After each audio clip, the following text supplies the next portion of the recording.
Le cercle trigonométrique, c'est ce qui est derrière nous ici. Ça, c'est le cercle trigonométrique. Avant tout, je vous souhaite la bienvenue et pour ceux qui viennent de nous découvrir, merci de vous abonner à notre nouvelle chaîne qui est dédiée pour l'enseignement des mathématiques en général. C'est-à-dire quoi? Chaque jour, une nouvelle notion. Et aujourd'hui, c'est notre toute première vidéo pendant laquelle nous allons apprendre à remplir ensemble le cercle trigonométrique. D'abord, on va commencer, c'est quoi le cercle trigonométrique? Le cercle trigonométrique, c'est un cercle de centre 0, d'accord, et de rayon 1. C'est quoi le rayon?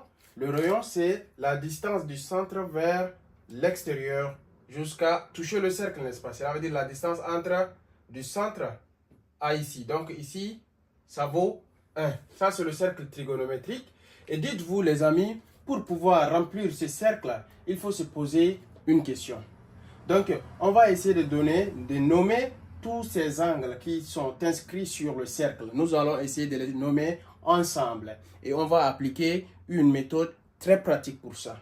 D'abord, à commencer, cet angle, les amis, comme nous sommes en face d'un cercle, où nous savons tous que la circonférence d'un cercle est de quoi? Est de 2pi fois r. Et comme on a très bien dit que notre r est égal à 1, alors ça nous donne 2pi fois 1. Et comme 1 est neutre pour la multiplication, alors la circonférence de notre cercle trigonométrique ici est de 2pi. Donc cet angle ici, on est en face d'un angle de 2pi. Voilà, c'est-à-dire si on parcourt le tour du cercle, là, on sera en face d'un angle. C'est-à-dire si on parcourt tout ça, on a quoi? On a parcouru 2pi. Et bien sûr, mesdames et messieurs, comme vous savez déjà que ici, on est à 2pi, que vaut ici? Imaginez tout juste comme ça, vous avez une pizza, les amis. Disons que vous avez une pizza qui est divisée par 4, n'est-ce pas? Comme on dit, si vous parcourez toute cette distance, vous avez parcouru 2pi, alors si vous avez parcouru ici, ça veut dire quoi? Ça veut dire que vous prenez toute la distance, vous la divisez en 4, n'est-ce pas? Parce que ça, c'est une seule portion de ces 4. Donc, on prend 2pi divisé par 4, qui va me donner quoi? Qui va me donner pi demi. Donc, autrement dit, cet angle à ce niveau, c'est quoi? Ça, c'est l'angle de pi demi. Voilà. C'est tout bonnement comme ça, les amis. Maintenant, cette fois-ci, on va aussi maintenant essayer de trouver l'angle à ce niveau. L'angle à ce niveau, lorsqu'on est ici, ça veut dire qu'on a pris toute la distance, n'est-ce pas? C'est la moitié de notre pizza ici. Donc, ça veut dire quoi? On n'a pas parcouru la totalité, mais on a parcouru la distance de 2pi divisé par 2. Alors, on aura quoi? On aura 2pi divisé par 2 qui va nous donner l'angle de pi. Donc, l'angle à ce niveau, on a l'angle de pi. Et si nous sommes ici maintenant, ça veut dire on a parcouru toute cette distance jusqu'à ce niveau. Ça veut dire on a parcouru quoi? Le 3 quarts de notre distance totale. Donc, ça veut dire quoi? Ça veut dire 3 quarts de 2pi. Ce qui nous donne quoi? 6pi sur 4. 6pi sur 4, c'est égal à quoi? 3pi demi. Donc, cette distance à ce niveau, c'est la distance ou bien l'angle de 3pi sur d. Déjà, les amis, on a déjà pu déterminer les points critiques pour notre cercle à ce niveau. Déjà, on connaît cet angle, c'est l'angle de 2pi, pi demi, pi et 3pi demi. Les amis, avant de procéder, sachez que pour le cercle trigonométrique, il y a deux sens possibles. On a la possibilité de progresser dans deux sens possibles. Donc, ça veut dire quoi? Ça veut dire si on veut, on peut procéder dans ces sens, ou plutôt dans ces sens. Et sachez que le sens positif du cercle trigonométrique, c'est le sens dans ces sens. Le sens contraire à l'aiguille d'une montre. On sait que les aiguilles d'une montre avancent dans ces sens. Par contre, le sens positif de notre cercle trigonométrique, c'est le sens inverse à l'aiguille d'une montre. Donc, ce sens est le sens positif et ce sens est le sens négatif. Voilà.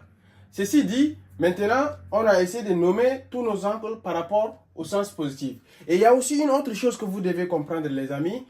Vous savez que lorsque vous êtes en face d'un cercle trigonométrique, sachez que l'axe des ordonnées, c'est l'axe des sinus. Et cet axe, c'est l'axe des cosinus. Voilà. Donc, ça, c'est l'axe des sinus. Et ça, c'est l'axe des cosinus. Ou autrement, on peut aussi dire l'axe des ordonnées, c'est l'axe des sinus. L'axe des abscisses, c'est l'axe des cosinus. Maintenant, les amis, le premier cadran-ci, comme on a dit, ça, c'est là où vous pouvez trouver les angles principaux. On trouve les angles principaux dans ce premier cadran. C'est-à-dire, cet angle est l'angle de pi sur 6. Ça, c'est l'angle de pi quart. Et ça, c'est l'angle de pi tiers. Les amis, déterminez. Ça, vous allez les retenir comme ça en tête. Parce que ça, c'est des angles principaux et vous devez les connaître. Lorsque vous connaissez déjà ces angles principaux, le reste des angles, ça va se déduire. Et aujourd'hui, nous allons appliquer ensemble la méthode de déduction des autres angles qui restent. Donc, on sait que cet angle, c'est pi tiers. Ça, c'est l'angle de pi demi. Et ça, c'est l'angle de pi sixième. Si vous voulez autrement retenir comment est-ce qu'on a trouvé le pi quart, vous pouvez dire, si on sait que la distance ici à ici est de pi demi, alors la moitié de cette distance, c'est quoi? C'est égal à pi demi divisé par 2 qui nous donne pi demi fois 1 sur 2 qui nous donne pi quart. Voilà, c'est comme ça qu'on a pu trouver ici pi quart, les amis. Vous comprenez un peu, j'espère. Voilà. Donc ici déjà, on a trouvé nos angles principaux. Et par rapport aux angles principaux, nous pouvons facilement déduire les autres angles qui restent et dans les différents cadrans. Parce qu'on sait que ça, c'est le premier cadran, ça, c'est le deuxième cadran, ça, c'est le troisième cadran et ça, c'est le quatrième cadran. Donc, les amis, la formule pour déterminer les angles du deuxième cadran, la formule est de quoi? Elle est pi moins alpha. Tout en sachant que nos alpha, ce sont les angles principaux. C'est-à-dire, si je vais déterminer cet angle, je vais faire pi moins pi tiers. Si je vais déterminer cet angle, je vais faire pi moins pi quart. Cette fois-ci, mon alpha change. Et si je vais déterminer cet angle à ce niveau, je vais faire pi moins pi sixième. C'est comme ça que je vais trouver mes différents angles. Alors, faisons les calculs. Si je vais déterminer cet angle à ce niveau, j'ai quoi? J'ai pi moins pi tiers. Ce qui me donne quoi?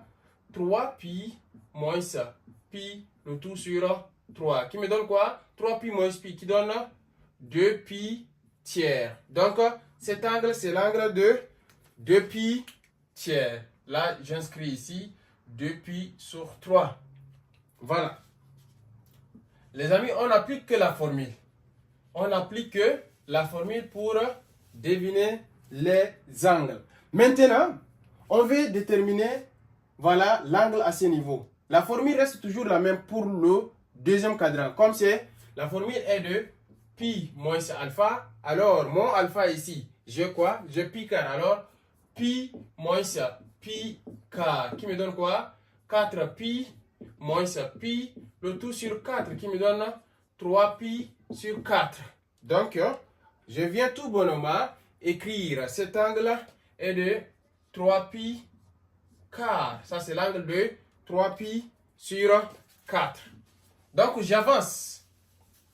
J'avance aussi encore avec cet angle ici. J'ai pi moins alpha. Cette fois-ci, mon alpha est de pi sixième. Donc, j'aurai quoi? J'aurai pi moins pi sixième. Qui me donne quoi? 6 pi moins pi. Le tout sur 6. Qui me donne quoi? 5 pi sur 6. Voilà. Donc, mon angle à ce niveau est de 5 pi sur 6. Voilà. Donc ici, j'ai déjà rempli mon second cadran. Je reviens maintenant.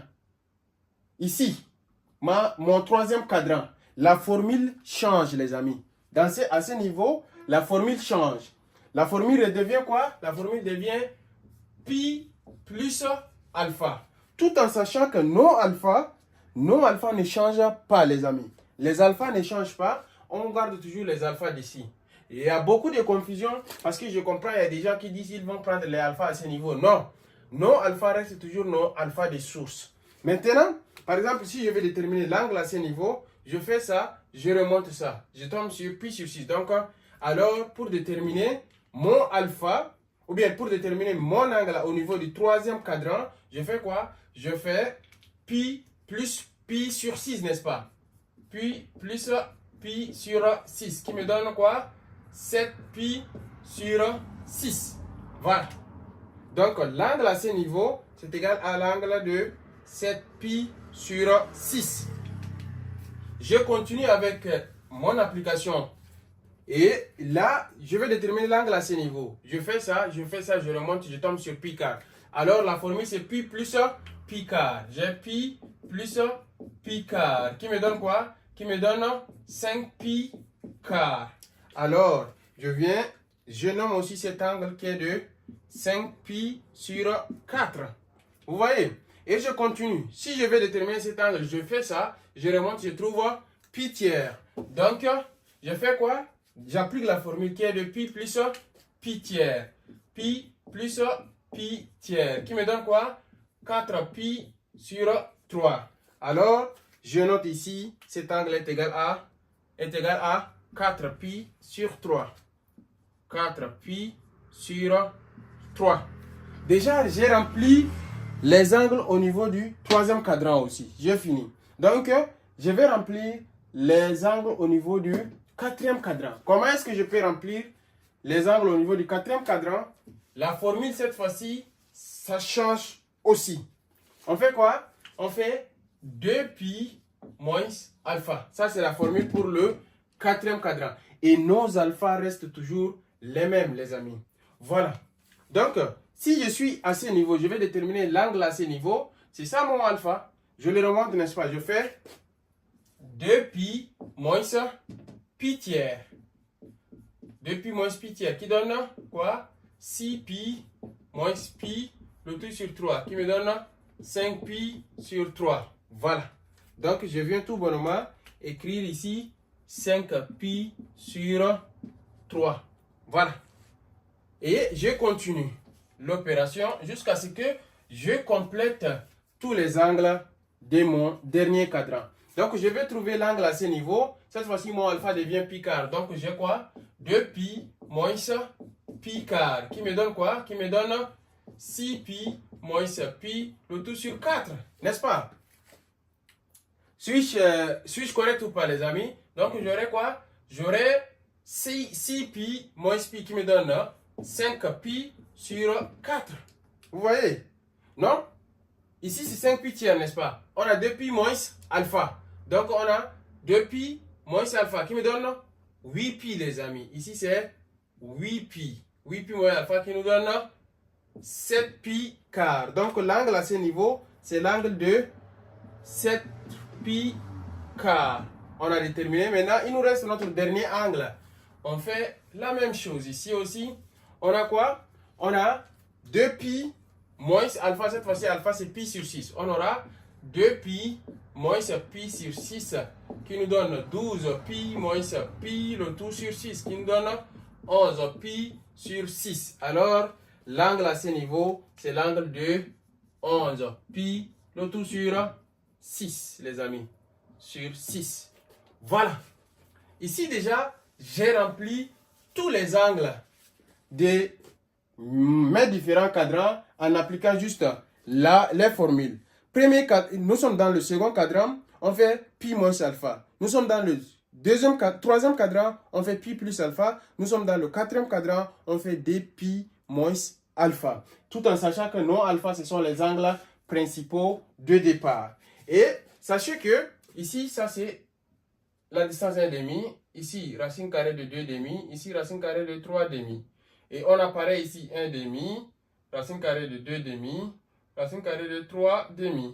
Et ici, comme nous sommes dans le sens opposé, on a moins 1,5, moins racine carrée de 2,5, moins racine carrée de 3,5. Ici aussi, c'est pareil. On a moins 1,5. Ici, moins racine carrée de 2,5. On a moins racine carrée de 3,5. Donc, les amis, ici, on a déjà rempli notre cercle trigonométrique en appliquant juste la méthode par formule. On a déjà appliqué les formules pour déterminer nos différents angles. Et ça, c'est dans le cas où nous progressions juste dans le sens positif. Par contre, si on progressait dans le sens négatif, alors cet angle, ça va être un angle de moins pi demi. Ça serait l'angle de moins pi aussi. Et ça serait aussi l'angle ici de moins 3 pi demi. Parce que nous avançons dans ce sens. Mesdames et messieurs, nous sommes venus à la fin de notre vidéo. Pour ceux qui nous découvrent pour la première fois, s'il vous plaît, abonnez à notre chaîne, donnez-nous de la force. Et pour ceux qui sont déjà là, qui nous suivent, si vous avez des suggestions ou bien des recommandations, vous pouvez nous faire aussi en vidéo, puisque ça, c'est notre première vidéo qu'on va mettre sur YouTube. Sur ce, portez-vous bien. Bye.